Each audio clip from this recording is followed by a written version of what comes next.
और हमारे ऋषियों ने जब तप किया तो उनकी तप से ज्ञान गंगा का उद्गम होता है। ज्ञान गंगा और भागीरथी गंगा, भगवती गंगा और भागीरथी गंगा, दोनों का नाम अलग है, नाम अलग है, किंतु दोनों के गुण एक है।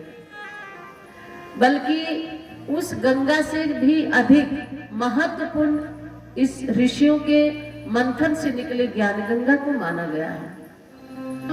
ऋषि उन्हें कहते हैं जो अन्वेषण करते हैं, शोध करते हैं, इससे क्या निकलेगा, इससे क्या होगा, लोगों के कष्ट दूर कैसे होंगे, तो वो अन्य चीजों पर वो अन्वेषण करते हैं, खोज करते हैं, शोध करते हैं। शोध करने के बाद जो निकलता है उसको जन कल्याण के लिए वितरित करते हैं।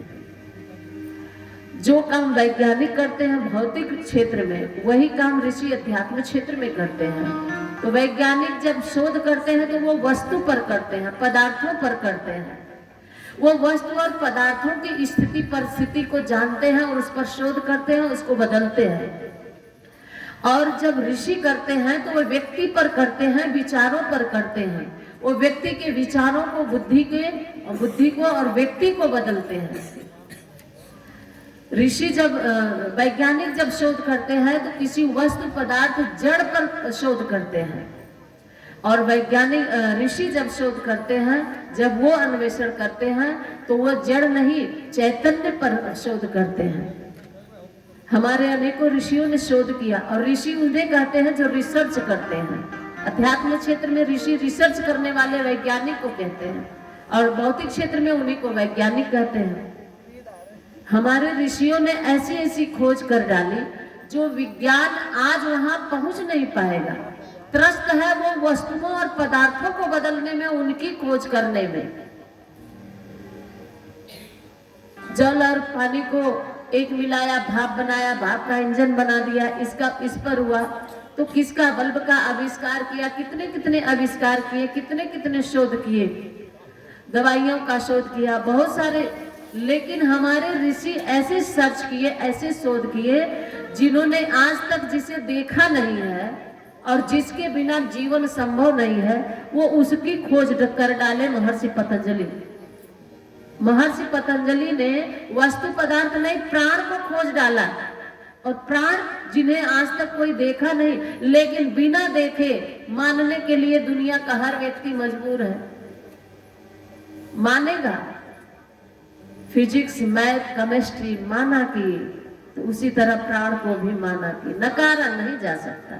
कितना भी आपकी हाई टेक्नोलॉजी आगे हो जाए, लेकिन कभी विज्ञान, धर्म विज्ञान को, कभी अध्यात्म विज्ञान को नकारा नहीं जा सकता।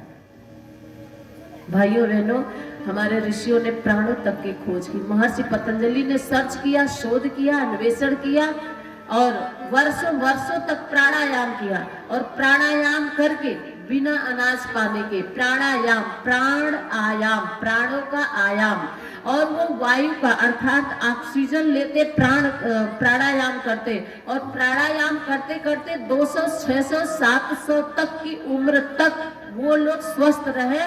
कहां से प्राण शक्ति उनके अंदर आई? वायु से। और उन्होंने सर्च करके बताया कि इसी वायु में, इसी ऑक्सीजन में प्राण है। और ऋषि तो सर्च करके बताए, लेकिन एक ऋषि से बढ़ करके आया अभी 2020-21 में, उसका नाम था कोरोना। वो बता दिया कि प्राण मेरे, प्राण कहाँ है।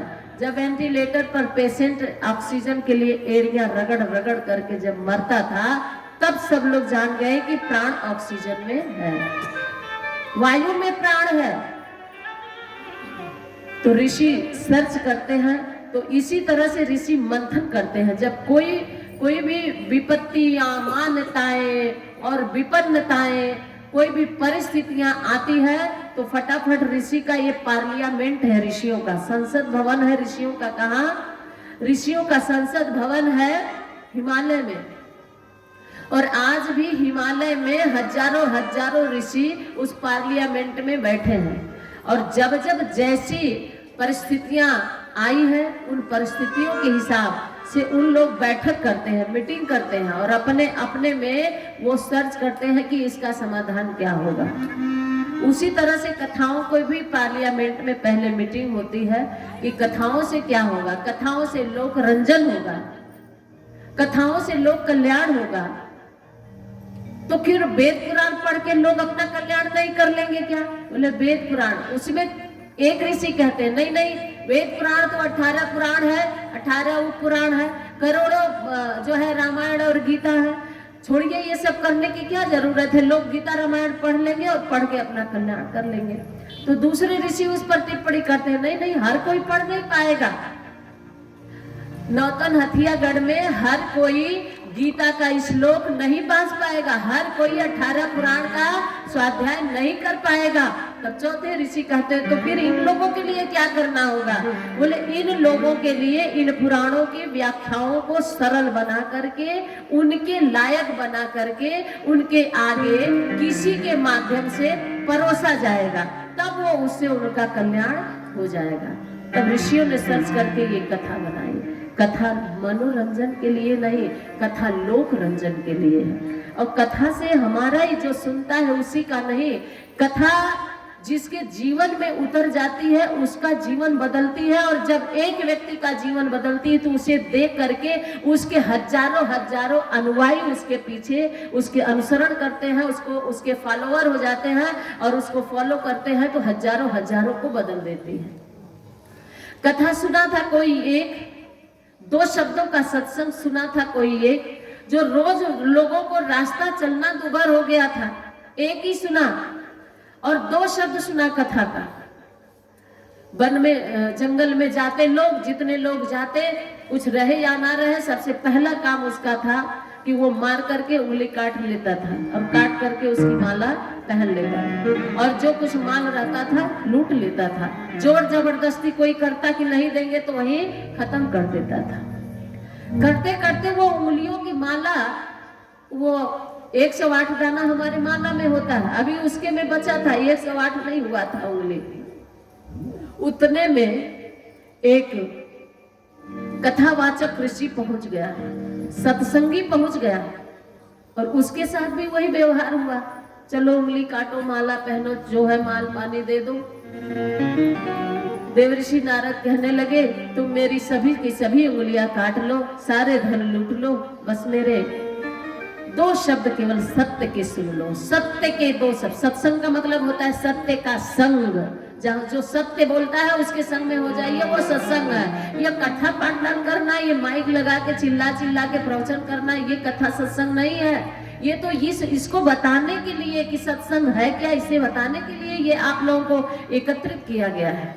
एकत्रित करने का और करके ये विधा बताने का, रास्ता बताने का, ये कथा पांडाल बनता है, न कि यही सत्संग है। यहीं से आपको वो रास्ता बताया जाता है। जैसे अभी सुना आप लोगों ने, सत्संग से होके जाता है मंजिल का रास्ता, भगवान का रास्ता मिलने का। अब मनुष्य के लक्ष्य के को प्राप्त करने का रास्ता कहाँ? ये सत्संग, ये पांडाल, कथा पांडाल से बताया जाता है। अब इसके बाद चलना आपको पड़ता है, यहाँ बताया गया, अब आपको चलना है उस रास्ते पर।